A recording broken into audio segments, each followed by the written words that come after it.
नमस्कार, मैं doctor Malti Sahu, assistant professor, department of education, Shri Shankaracharya Mahavidyalaya Junwani Bhilai.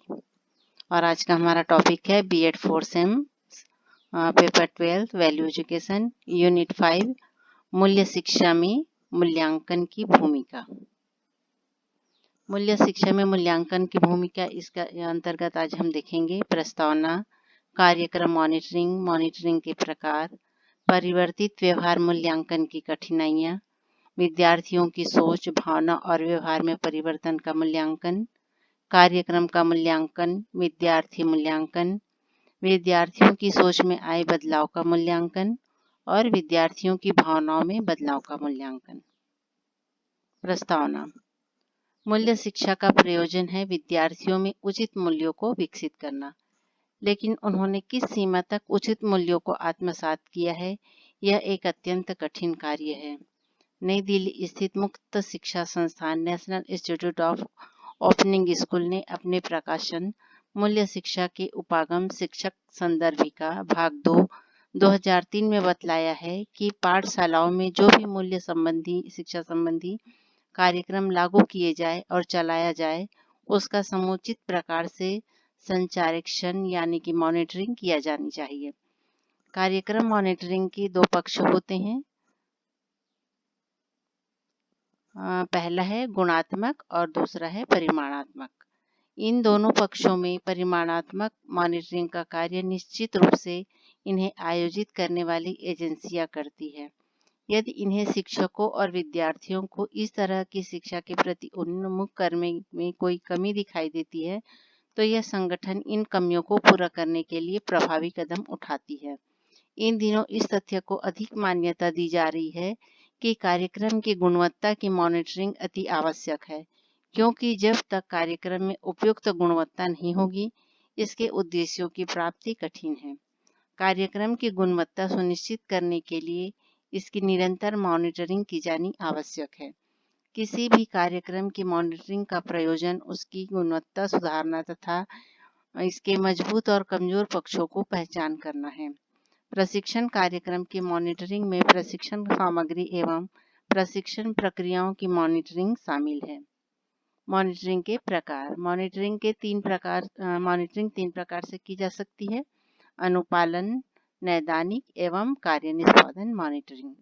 अनुपालन मॉनिटरिंग में यह निर्धारित करने का प्रयास किया जाता है कि अपेक्षित सामग्रियां उपलब्ध कराई गई है अथवा नहीं। अनुपालन मॉनिटरिंग के उपयोग का अंतर्निहित पूर्वानुमान यह है कि यदि प्रशिक्षण कार्यक्रम विभिन्न लागत विनिर्दिष्ट मानकों के रूप में है, तो इसके बाद कार्य निष्पादन का पर्याप्त स्तर निश्चित ही प्राप्त होगा। गुणवत्ता प्रशिक्षण में संरचनात्मक सुविधाएं, पाठ्य सामग्री, संसाधन संकाय इत्यादि सहायक हैं। नैदानिक मॉनिटरिंग का मुख्य प्रयोजन मजबूत पक्ष और कमजोर पक्ष की पहचान करना है, ताकि सुधारात्मक उपाय किए जा सकें। नैदानिक मॉनिटरिंग करने के लिए उपयुक्त युक्तियां जैसे प्रश्नमाला, मापक मापदंड, प्रेक्षण अनुसूचियां, प्रतिक्रिया मापदंड, साक्षात्कार कार्यक्रम बनाए जाने की आवश्यकता है। कार्य निष्पादन मॉनिटरिंग में परिणाम के मामले में एक मानवीय मूल्य शिक्षा कार्यक्रम की दूसरे कार्यक्रम से तुलना करने का प्रयत्न किया जाता है। यह इस मान्यता पर आधारित होती है कि विभिन्न कार्यक्रमों के नतीजे का तुलनात्मक अध्ययन करने से प्रतिस्पर्धा बढ़ती है और आयोजकों को कार्यक्रमों की गुणवत्ता सुधारने की प्रेरणा मिलती है। मॉनिटरिंग में बहुत अधिक प्रत्यक्ष और अप्रत्यक्ष लागत वह होता है। प्रत्यक्ष लागत व्यय के अंतर्गत युक्तियां जैसे प्रश्नमाला, अंतर्वीक्षा का आयोजन, उपलब्धि परीक्षण, प्रेक्षकों का प्रशिक्षण, समन्वयकों की बैठकें, आंकड़ों का संकलन एवं विश्लेषण, रिपोर्ट तैयार करने में आने वाला व्यय आदि शामिल है। अप्रत्यक्ष लागत व्यय अध्ययन के घंटों से जानी चाहिए, जो कि उनके विचार, भाव और परिवर्तित हुआ हो। इन परिवर्तनों की उपयुक्तता तथा प्रचुरता को निश्चित करने की आवश्यकता है। परिवर्तित व्यवहार मूल्यांकन की कठिनाइयाँ। विद्यार्थियों के ज्ञान में हुए परिवर्तन को आंकना आसान है, हालांकि मूल्यांकन वेद एवं विश्वसनीय उपकरण का निर्माण मुश्किल है। फिर भी विद्यार्थियों की मूल्यों की समझ के मूल्यांकन के लिए परीक्षण विकसित किए जा सकते हैं। दूसरी ओर किसी व्यक्ति की भावना, अभिवृत्ति, मानवीय मूल्यों और भावनाओं को मूर्त रूप से आंका नहीं जा सकता। इसलिए परिणामों का बिल्कुल ठीक-ठीक नतीजा प्राप्त करना कठिन है। कुछ खास स्थितियों में किसी व्यक्ति के व्यवहार से मूल्यांकन किए जाने की आवश्यकता है। किसी के व्यवहार में वास्तविक परिस्थितियों का मूल्यांकन किए जाने की भी आवश्यकता है। दूसरा है, मूल्यांकन में दूसरी कठिनाई यह है कि यदि विद्यार्थी को पता चल जाता है कि उसका मूल्यांकन किया जा रहा है, तो दी गई परिस्थिति में उसका व्यवहार बदल जाता है, जिससे प्रेक्षक उस स्थिति में यथार्थ व्यवहार का अवलोकन करने में सक्षम नहीं हो सकते। अभिराम एशिया में के देशों में नैतिक शिक्षा पर संयुक्त अध्ययन की रिपोर्ट में विद्यार्थियों द्वारा सीखे गए मूल्यों के मूल्यांकन में आने वाली बाधाओं को रेखांकित किया गया। न केवल एक व्यक्ति के व्यवहार का अवलोकन करना कठिन है, बल्कि यह एक गंभीर समस्या है कि यह निर्णय कैसे लिया जाए कि एक व्यक्ति एक निश्चित समय में एक खास कार्य किस प्रेरणा से कर रहा है। इसके लिए कार्य कारण संबंध ढूंढना कठिन है। जब नैतिक कार्य उसी भावना से किए जाए तो ठीक है, अन्यथा आदतन व्यवहार में कुछ चीजें आ जाना महत्वपूर्ण नहीं है। प्रतिनिधि देशों ने यह निष्कर्ष निकाला कि शिक्षकों द्वारा विद्यार्थियों के व्यवहार का अवलोकन करने की अनेक सीमाएं हैं। परिणाम स्वरूप में विद्यार्थियों की मौखिक व लिखित परीक्षा आयोजित करते हैं।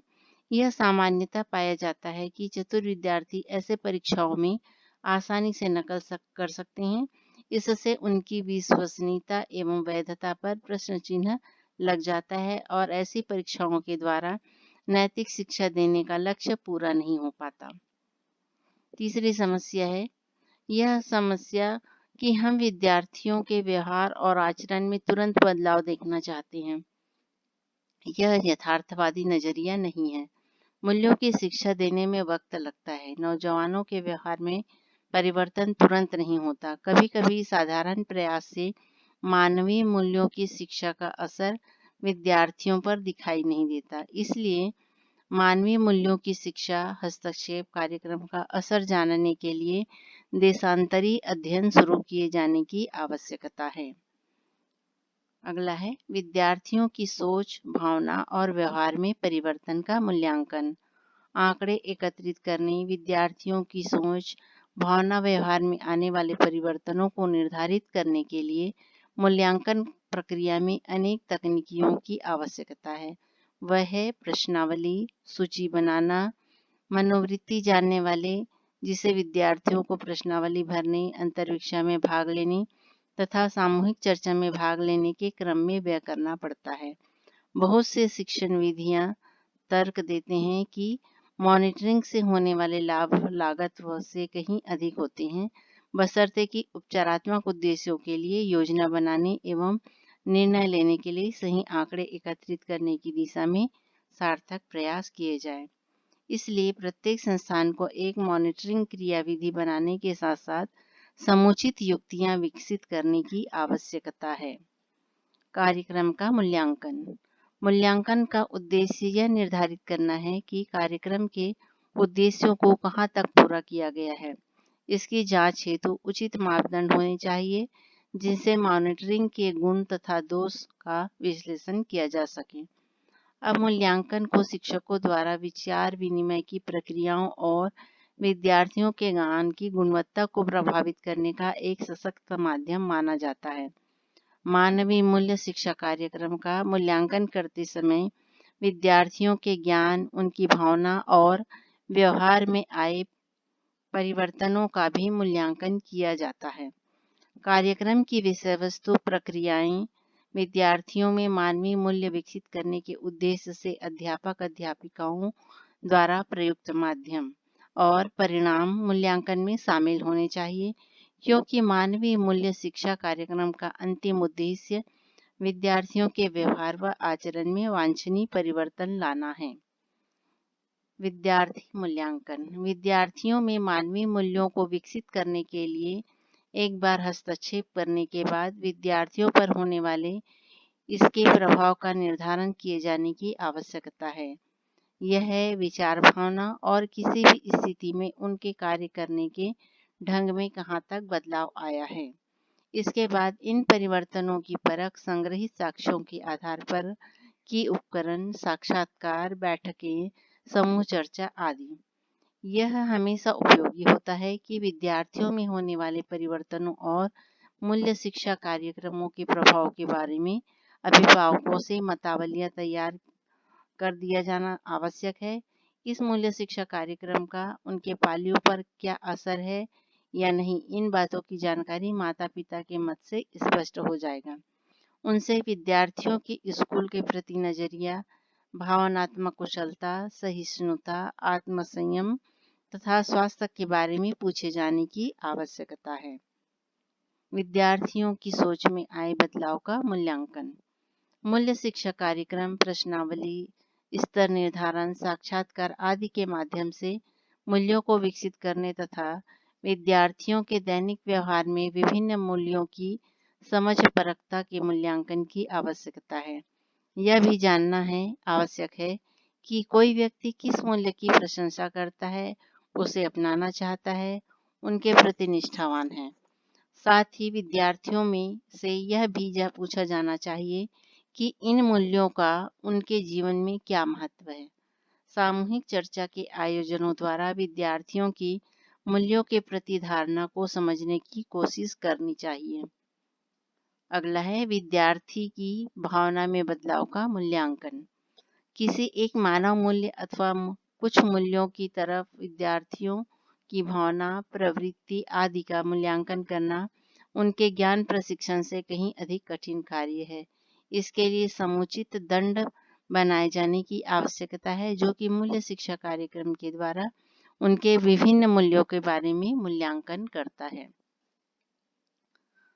इस प्रेजेंटेशन के लिए मैंने रेफरेंस के लिए value and peace education, Saurabh Singh Agarwal publication की बुक, और वैल्यू एजुकेशन सुधात्मा प्रकाश जैन राखी प्रकाशन की बुक लिया है। धन्यवाद।